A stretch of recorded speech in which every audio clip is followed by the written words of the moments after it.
자, 오늘 말씀은 룻을 보았다라는 제목으로 제가 하나님 말씀을 선포하도록 하겠습니다. 룻이라는 여인은 여러분들이 교회 생활, 신앙 생활을 조금이나 하신 분들은 아마 알고 계실 겁니다. 한번 이 룻이라는 여인을 봅시다. 그 당시 사회의 시각에서 볼 때 불리한 조건을 다 갖추고 있습니다. 여성이었죠. 여성은 그 당시에 사람 취급도 안 했습니다. 그리고 과부였습니다. 그 남편과 아들이 없는 과부는 경제적으로 가장 열악한 지에 있었습니다. 그리고 또 이방인이었습니다. 이스라엘은 이방인을 무시했습니다. 차별했습니다. 게다가 일할 힘이 없는 시어머니도 모시고 있었습니다. 자기만 먹고 살면 되는 게 아니었던 거죠. 이 두 사람 몫의 식량을 구해야 했습니다. 게다가 그 시대가 어떤 시대입니까? 사사시대였습니다. 사사시대는 완전히 암흑의 시대였습니다. 폭력이 난무하는 시대였습니다. 룻기 바로 앞에 있는 사사기가 어떻게 끝납니까? 한 여인을 욕보이고 그 시신을 포막내 버립니다. 요즘 영화도 그렇게 잔인하게 나오진 않을 겁니다. 사람들이 얼마나 충격을 받았는지 내전이 일어나죠. 그리고 이 전쟁이 얼마나 이게 심했는지 아예 베냐민 지파 한 지파가 사라질 정도로 내전이 일어났습니다. 그 시대는 긍휼도 없고 사랑도 없습니다. 다른 사람은 생각하지 않는 시대였습니다. 잔인한 시대였죠. 한마디로 하나님을 구하지 않는 시대였습니다. 사회적 약자를 돌보라는 명령은 잊혀진 지 오래입니다. 바로 그런 시대입니다. 바로 그 시대의 인물이 룻입니다. 안 좋은 조건은 다 가지고 있습니다. 버티는 게 기적인 인물이죠. 일자리 구하는 것도 쉽지 않았습니다. 그래도 시어머니를 부양하고 뭐 자기도 먹고 살기 위해서 뭐라도 해야 했습니다. 하지만 고용되는 게 쉽지 않습니다. 이력서를 내도 안 됩니다. 외국인 고용 허가도 받지 않았습니다. 어떻게 해야 할까요? 추수하다가 떨어진 이삭이라도 죽기 위해서 여러 밭을 돌아다닙니다. 힘겨운 노동을 한 겁니다. 돈도 얼마 벌지 못하는 그런 노동입니다. 그러다가 룻이 우연히 보아스의 밭에 갔습니다. 그리고 마침 보아스가 그 밭에 있었습니다. 그리고 보아스가 룻을 보았습니다. 사실 룻이 보아스의 밭에 간 건 우연입니다. 자, 우리는 하나님의 섭리라고 설명할 수 있지만 그 당시 룻의 입장에서는 우연입니다. 어떤 목적을 가지고 보아스의 밭에 간 게 아닙니다. 그냥 이삭을 줍다 보니까 보아스의 밭까지 가게 된 거죠. 그리고 보아스가 룻을 본 것도 마침 그 자리에 있었기 때문입니다. 뭐 룻을 만나기 위해서 그 자리에 간 게 아닌 거죠. 사람들은 이걸 우연이라고 합니다. 전혀 인과관계가 없는 겁니다. 하지만 우리는 이런 것들을 우연이라고 부르지 않습니다. 운이 좋았다고 말하지 않습니다. 그렇다고 우리는 이런 사건들을 필연이라고 부르지도 않습니다. 논리적인 인과관계가 없는 거죠. 우리가 이해할 수 없는 만남입니다. 자, 이런 만남을 우리는 하나님의 섭리라고 부르죠. 자, 우리는 이 섭리를 분석할 수 없습니다.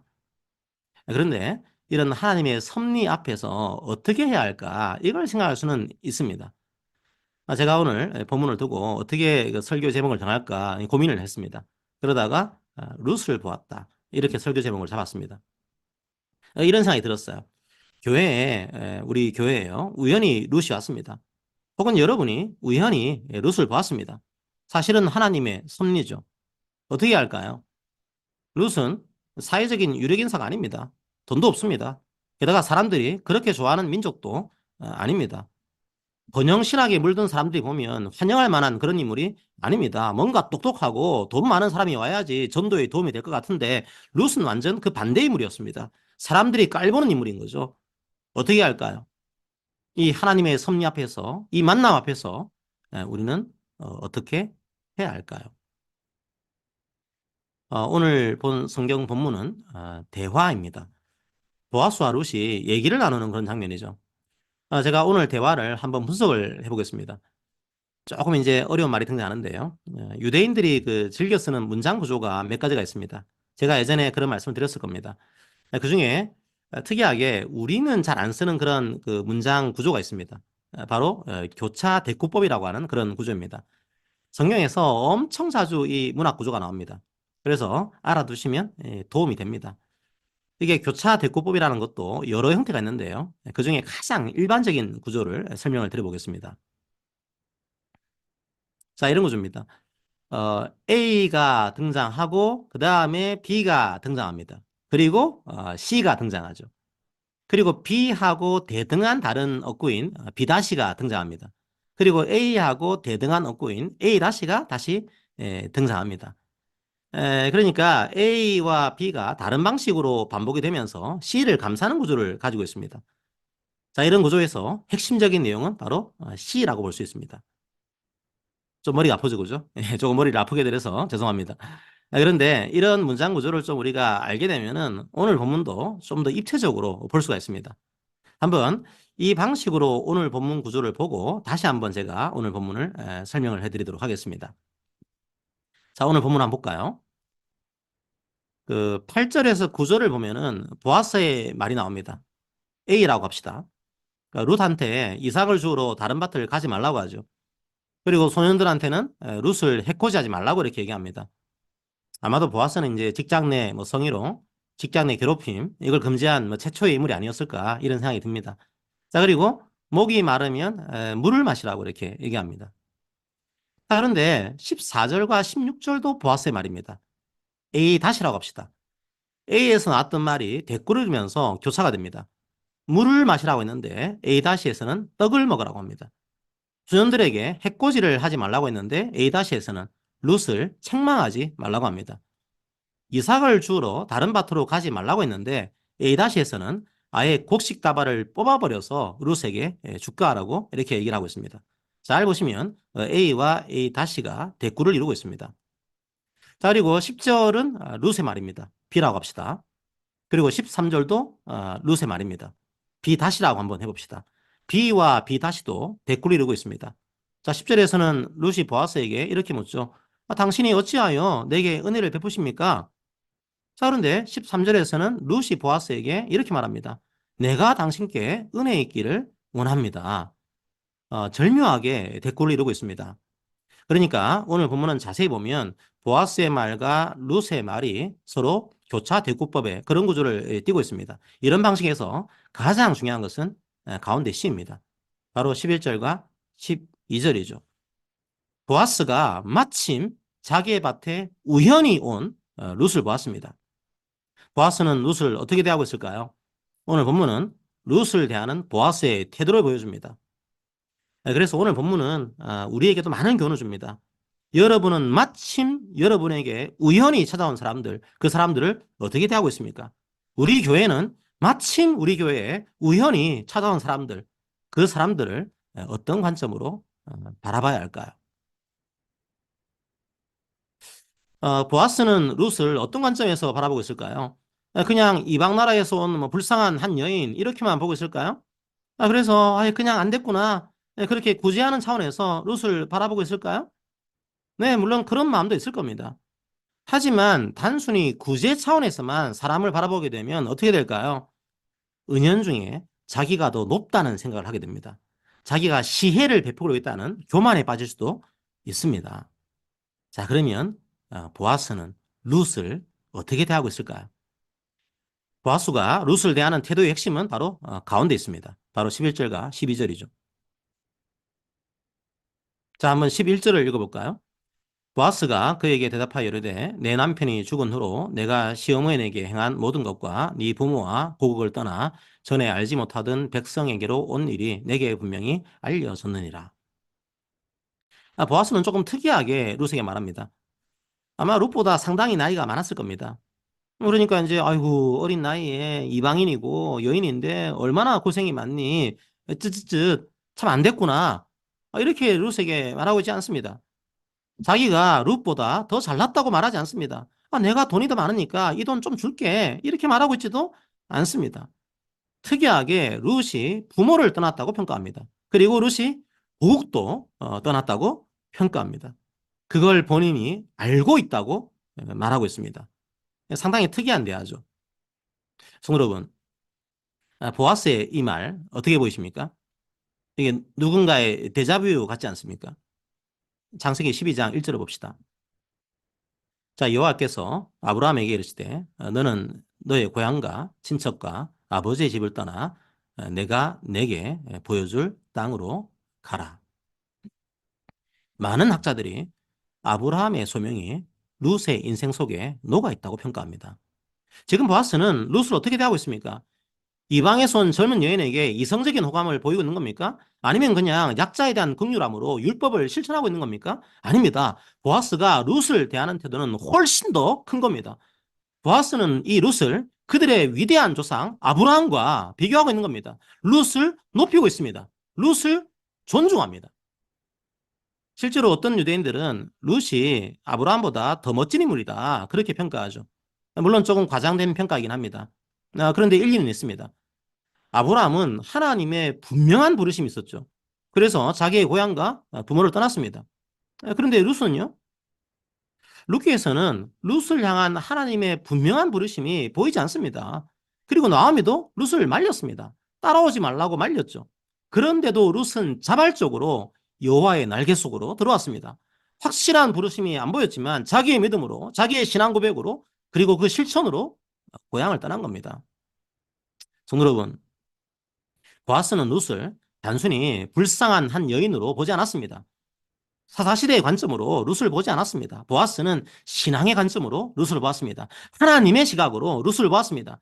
하나님 앞에 서 있는 한 인간으로 룻을 보았습니다. 그렇게 룻을 보니까 룻의 모습에서 아브라함의 모습이 보였던 거죠. 사사시대는 하나님의 눈으로 사람들을 보지 않았습니다. 자기 눈에 좋을 대로 사람들을 보았습니다. 그래서 사람도 죽이고 사람도 토막냈습니다. 여인들은 육체적인 관점으로만 바라봤습니다. 이방인들은 경멸의 관점으로, 대상으로 바라봤습니다. 하나님이 보이지 않는 그런 시대였습니다. 그 시대의 보아스는 하나님이라면 이 사람을 어떻게 보셨을까? 그 관점으로 사람을 바라본 겁니다. 그리고 룻을 향해서 놀라운 소망을 말합니다. 12절을 볼까요? 여호와께서 네가 행한 일에 보답하시기를 원하며 이스라엘의 하나님 여호와께서 그의 날개 아래 보호를 받으러 온 내게 온전한 상 주시기를 원하노라 하는지라. 보아스는 자신이 진정한 보호를 줄 수 없다는 사실을 잘 알고 있습니다. 이삭 좀 죽게 하면서 나 때문에 먹고 사는 거야, 이렇게 거들먹거리지 않았습니다. 보아스는 하나님만이 진정한 보호자라는 사실을 알았습니다. 여호와의 날개 아래에서만 진정한 안식을 누릴 수 있다는 것을 알았습니다. 그래서 여호와께서 룻에게 상을 주기를 원했습니다. 그리고 그 상을 통해서 룻이 여호와를 알기 원했습니다. 하나님께서 룻에게 보답하기를 간구했습니다. 그래서 룻이 여호와를 알기 원했습니다. 상 주시는 여호와를 알기 원했습니다. 아마도 보아스는 이런 말을 할 때 잘 몰랐을 겁니다. 이 자기의 소망이 어떤 방식으로 룻에게 이루어질지 전혀 몰랐을 겁니다. 성도 여러분, 지금 보아스는 하나님께서 룻에게 상 주시기를 원합니다, 이렇게 말하고 있습니다. 자, 그런데 룻에게 달라고 광고하는 이 온전한 상, 과연 그게 뭘까요? 상이라는 말은 히브리어로 마스코레트라고 합니다. 여기에서 한번 사용이 됐고요.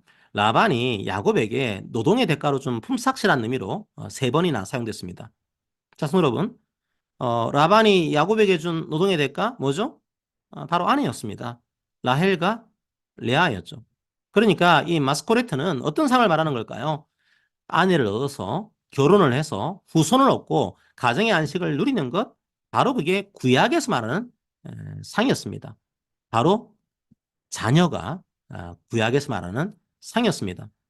성경 전체를 보면 결국 이 상급은 하나님 자신을 의미하는 겁니다. 성자 하나님이신 예수님 스스로가 인간의 후손으로 오신 거죠. 어쨌든 구약시대에서 보아스는 과부인 룻에게 하나님께서 상 주시기를 원했습니다. 룻이 결혼을 해서 후손을 얻기를 원했던 거죠. 그 당시 과부는 너무 힘들었으니까요. 바로 그게 룻이 받을 상이었습니다. 그걸 보아스가 소망한 겁니다. 그리고 성경은 그 소망이 어떻게 이루어졌는지를 보여줍니다. 마태복음 1장 5절과 6절을 봅시다. 예수님의 족보를 말하고 있죠. 살몬은 라합에게서 보아스를 낳고 보아스는 룻에게서 오벳을 낳고 오벳은 이새를 낳고 이새는 다윗 왕을 낳으니라. 16절도 읽어봅시다. 야곱은 마리아의 남편 요셉을 낳았으니 마리아에게서 그리스도라 칭하는 예수가 나시니라. 룻은 다윗 왕의 증조 할머니가 되었습니다. 그리고 그 가문에서 예수 그리스도가 나셨습니다. 룻은 우연히 보아스의 밭을 잃었고 보아스는 마침 룻을 보았습니다. 하지만 보아스는 그 만남을 신앙의 관점에서 보았습니다. 하나님의 시각에서 바라봤습니다. 그리고 상상하지 못한 후손의 상을 받았습니다. 예수 그리스도께서 나신 거죠. 보아스는 룻을 높였습니다. 룻이 하나님의 상급을 받는데 자신이 사용되기 원했습니다. 보아스는 사람들을 신앙적인 관점에서 바라봤습니다. 이 사람들이 나에게 도움이 될까 안 될까 그런 관점으로 바라보지 않았습니다. 내가 돈을 버는데 유익한 사람인가 아닌가 이런 관점으로 사람을 바라보지 않았습니다. 하나님의 섭리를 보았습니다. 우연한 만남 속에서도 하나님의 섭리가 녹아있음을 알았던 거죠. 심지어 악한 사람들과의 만남에도 하나님의 섭리가 있습니다. 우리를 연단시키시는 하나님의 뜻이 있겠죠. 성도 여러분, 어쨌든 보아스가 이런 주님의 섭리를 알았을까요? 자신의 후손 중에서 다윗 왕이 태어날 것을 알았을까요? 거기에서 예수 그리스도께서 성육신 하신다는 그 사실을 알았을까요? 우리는 알고 있지만 보아스는 몰랐을 겁니다. 그저 이 만남을 주님의 섭리로 알고 하나님이라면 어떻게 하셨을까 그 관점으로 사람을 대했을 뿐입니다. 성도 여러분, 요즘 시대가 어떤 시대입니까? 사람이 벌레가 된 그런 시대 아닙니까? 툭 하면 벌레 충자를 붙입니다. 사람을 무슨 충이라고 부릅니다. 하지만 성경은 사람을 하나님의 형상이라고 말합니다. 하나님을 닮은 유일한 피조물이 바로 인간입니다. 설사 믿지 않는 자들이라고 하더라도 아직 주님의 보혈의 공로를 모르는 사람이라고 하더라도 하나님의 형상입니다. 하나님을 알지 못하는 세상은 사람을 혐오하고 비하하고 차별하지만 우리는 그래서는 안 됩니다. 자, 그렇다고 해서 그냥 불쌍하니까 도와줍시다. 이런 관점도 곤란합니다. 우리가 나은 게 없습니다. 우리도 룻처럼 은혜를 입었을 뿐입니다. 이 사람을 만나게 하신 주의 섭리가 뭘까요? 우리는 잘 알지 못합니다. 하지만 주의 섭리가 있습니다. 그렇다면 우리도 주님의 은혜를 이 사람도 잊기 원합니다. 보아스처럼 기도하면 됩니다. 우리도 한두 푼의 물질을 드릴 수는 있습니다. 하지만 주의 평안을 우리가 줄 수는 없습니다. 오직 주의 날개 아래에서 주님의 십자가와 부활의 은혜를 믿고 사람들이 평안을 누릴 수 있도록 간구하는 우리 교회가 되기를 바랍니다. 자, 그런데 이 하나님의 섭리를 보아스의 말과 행동이 감싸고 있습니다.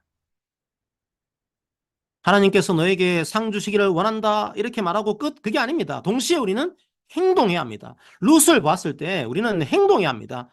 보아스는 단순하게 율법을 문자적으로 지킨 게 아니었습니다. 그냥 율법을 안 지키면 찝찝해서 하나님께서 벌을 내릴 것 같아서 지킨 게 아니었습니다. 보아스는 율법의 정신을 헤세드의 사랑으로 실천했습니다. 그냥 하나님께서 너를 지키기를 원한다 이렇게 좋은 말만 하고 끝난 게 아닙니다.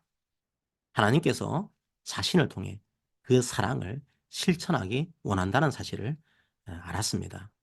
그래서 그 간절한 소망으로 룻에게 이삭을 주게 했고 룻의 자존심이 상하지 않도록 배려했습니다. 다른 사람들에게도 룻을 존중하라고 말했죠. 성도 여러분, 우리의 삶은 균형이 필요합니다. 성경은 하나님과의 관계가 회복된 사람들은 삶도 회복된다고 선포하고 있습니다. 다른 사람과의 관계도 회복됩니다. 사회와 사람을 향한 우리의 책임을 기쁨으로 감당하게 됩니다. 그 회복을 잘 보여주는 것이 교회의 공동체입니다. 교회 공동체는 죄가 있는 자들이 모인 공동체입니다. 그 죄를 용서받은 자들이 모인 공동체입니다. 잘난 공동체가 아닙니다. 용서받은 공동체입니다. 하나님을 믿고 구원받은 사람들은 자연스럽게 그 삶이 바뀝니다. 조금씩 삶의 태도가 바뀝니다. 성품이 바뀝니다. 물론 여전히 좌절하고 무너질 때가 있습니다. 우리 삶이 그렇게 녹록하지 않습니다. 우리도 사사시대와 같은 그런 시대를 살고 있지 않습니까? 막말과 폭언과 혐오가 가득한 그런 시대 아닙니까? 우리 개인적으로도 마찬가지입니다. 참 피곤한 직장생활 아닙니까? 학교에서도 치열한 경쟁을 하고 있지 않습니까? 심지어 가정생활도 힘들 때가 있습니다. 그래서 때로는 그 힘겨움 속에서 우리는 무너지고 쓰러지고 실패하고 좌절합니다. 그리고 또 회개합니다. 그게 우리의 생활입니다. 하지만 그럼에도 불구하고 주님은 우리를 포기하지 않으십니다. 그 주님을 믿고 우리는 한 걸음 한 걸음 나아가게 됩니다. 그리고 그렇게 힘겹게 한 걸음 한 걸음 내딛고 있는 다른 사람들을 격려하게 됩니다. 우리는 완전하지 않지만 완전하신 주님께서 우리와 함께 하십니다. 우리에게 힘을 주십니다. 이웃을 사랑하라고 명령하십니다. 믿는 자들은 이웃을 사랑하는 그 명령을 지키게 되는 거죠. 억지로 하는 게 아닙니다. 싫어도 저주를 받지 않기 위해서 하는 것이 아닙니다. 복을 받기 위해서 하는 것이 아닙니다. 하나님의 말씀이 우리의 마음판에 새겨진 거죠. 그게 우리의 소망이 된 겁니다. 보아스도 마찬가지입니다. 보아스는 룻을 보았고 룻에게 행동했습니다. 보아스는 유력한 인물이었습니다. 부자였습니다. 자, 그리고 성품도 좋았습니다. 보아스는 항상 생각했을 겁니다. 이 물질을 나에게 주신 이유가 뭘까 생각했을 겁니다. 이 사사시대 같은 암울한 시대에 이 물질로 가난한 자들을 도와야겠구나, 가난한 자들을 섬겨야겠구나, 그런 마음이 들었을 겁니다. 그리고 룻은 이 가난한 자들이 얼마나 무시를 받는지 잘 알았습니다. 이방인들이 얼마나 무시를 받는지 잘 알았습니다. 그래서 그들의 노동이 자존심이 상하지 않도록, 그들이 자존심이 상하지 않는 상태에서 노동을 할 수 있도록 조심스럽게 행동을 하고 있는 겁니다. 성도 여러분, 오늘 본문에 나오고 있는 보아스 행동을 상세히 보지는 않겠습니다. 자, 다만 제가 14절의 말씀을 보고 오늘 말씀을 마무리하려고 합니다. 한번 14절을 봅시다. 식사할 때 보아스가 룻에게 이르되 이리로 와서 떡을 먹으며 내 떡 조각을 초에 찍으라 하므로 룻이 곡식 베는 자 곁에 앉으니 그가 볶은 곡식을 주매 룻이 배불리 먹고 남았더라. 성도 여러분, 지금 보아스의 밭에서 어떤 일이 일어나고 있는 겁니까? 보아스의 이 식탁의 공동체에서 남자와 여자가 함께 식사를 하고 있습니다. 밭 주인과 일꾼이 차별 없이 떡을 떼어 먹고 있습니다. 이스라엘인과 모압인이 함께 곡식을 먹고 있습니다. 학자들은 이 보아스의 식탁에서 성찬 공동체를 볼 수 있다고 말합니다. 보아스는 떡을 떼어줬습니다. 하지만 보아스의 후손으로 오신 예수님께서는 자신의 몸을 떼어주었습니다. 그래서 영원한 양식이 되었습니다. 교회 공동체는 그 은혜를 실천하는 자들입니다. 행동하는 자들입니다. 우리가 룻을 보았습니다. 어떻게 할까요? 하나님의 섭리 속에서 룻을 봐야 합니다. 하나님의 형상으로 바라보고 존중해야 합니다. 동시에 우리의 식탁에서 떡과 곡식도 나눠야 합니다. 신앙의 고백이 삶으로 이어지는 거죠. 예수님께서 하신 일들을 이제 우리가 기쁨으로 이어받게 된 겁니다. 성도 여러분, 우리가 이제 이 은혜로 조금씩 자라가기 원합니다.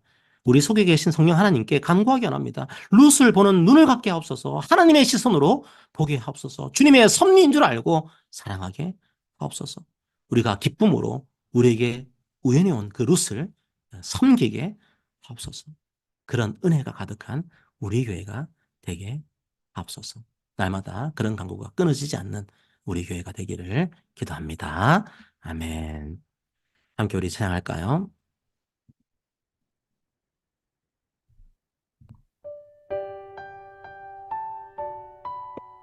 우리는 그저 사랑하면 됩니다.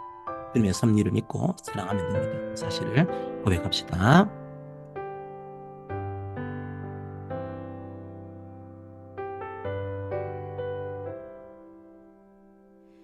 영원할 것 같았던 일상들을 하나둘 잃어가고 그제서야 모든 것이 주님의 선물임을 깨닫죠. 왜 그때 더 감사하지 못하고 왜 그때 더 사랑하지 못하고 그저 당연하게 그저 익숙하게 그냥 그렇게 살아왔을까?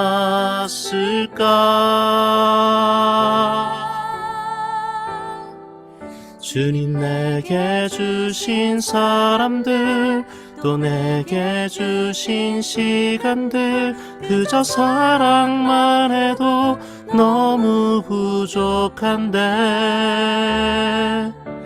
익숙하고 무뎌져서 소중함을 잃지 않고 그저 사랑만 하며 후회 없이 사랑만 하며 살기 원해.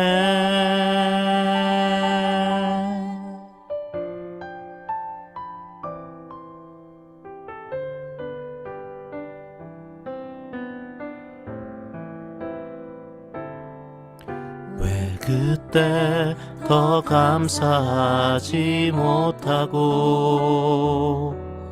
왜 그때 더 사랑하지 못하고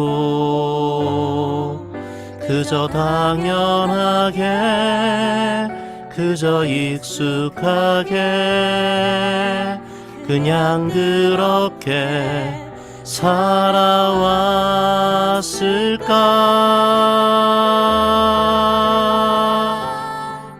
주님 내게 주신 사람들 또 내게 주신 시간들 그저 사랑만 해도 너무 부족한데 익숙하고 무뎌져서 소중함을 잃지 않고 그저 사랑만 하며 후회 없이 사랑만 하며 살기 원해. 주님 내게 주신 사람들 또 내게 주신 시간들 그저 사랑만 하며 살기 원합니다.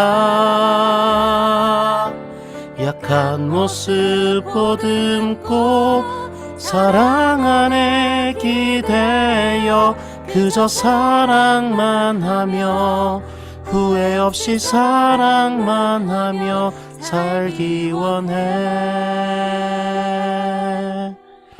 그저 사랑만 하며 후회 없이 사랑만 하며 살기 원해.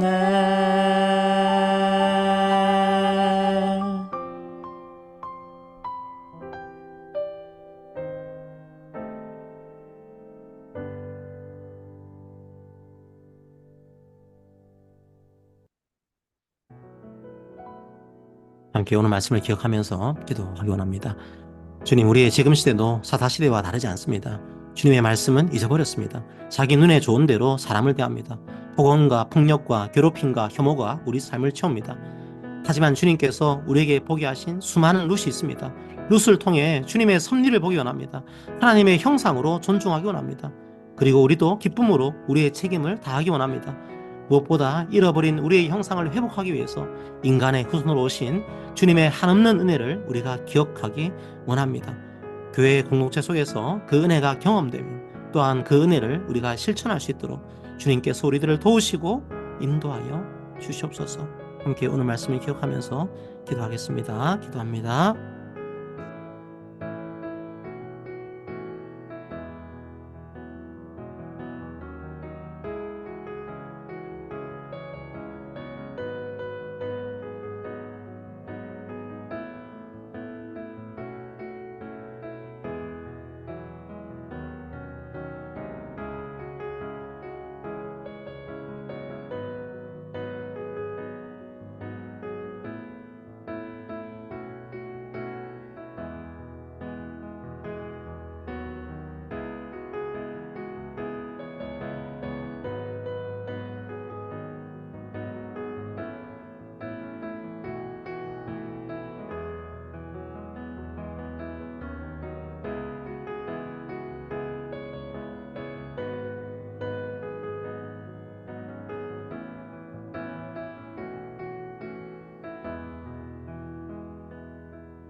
사랑의 하나님 아버지, 감사합니다. 우리가 매일매일 만나는 수많은 룻들이 있습니다. 우리는 참 인간적인 생각으로 사람들을 바라볼 때가 많습니다. 저 사람에게 무슨 소망이 있을까라고 생각할 때가 참으로 많습니다. 그리고 과연 그 사람이 나에게 어떤 유익이 될까? 나의 유익의 관점에서만 바라볼 때가 참으로 많이 있습니다.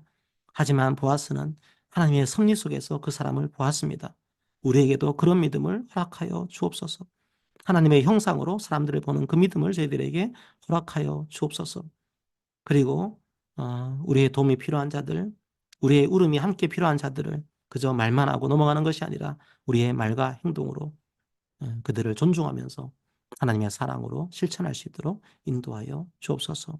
그래야 해서 주의 놀라운 그 능력과 주의 놀라운 역사를 저희들의 눈으로 바라볼 수 있도록 목도할 수 있도록 아버지 인도하여 주옵소서. 우리가 다 연약한 자들입니다. 하지만 우리의 신앙이 조금 더 자라서 이제 우리가 보아스처럼 다른 사람들을 대할 수 있는 그런 믿음의 사람이 될 수 있도록 인도하여 주옵소서. 그때 우리 속에 주의 생명이 경험될 것을 압니다. 그때 우리 속에서 주의 기쁨이 경험될 것을 믿습니다. 그 생명과 기쁨이 우리 속에 날마다 충만할 수 있도록 아버지 인도하여 주옵소서. 감사합니다. 예수님 이름으로 기도합니다. 아멘.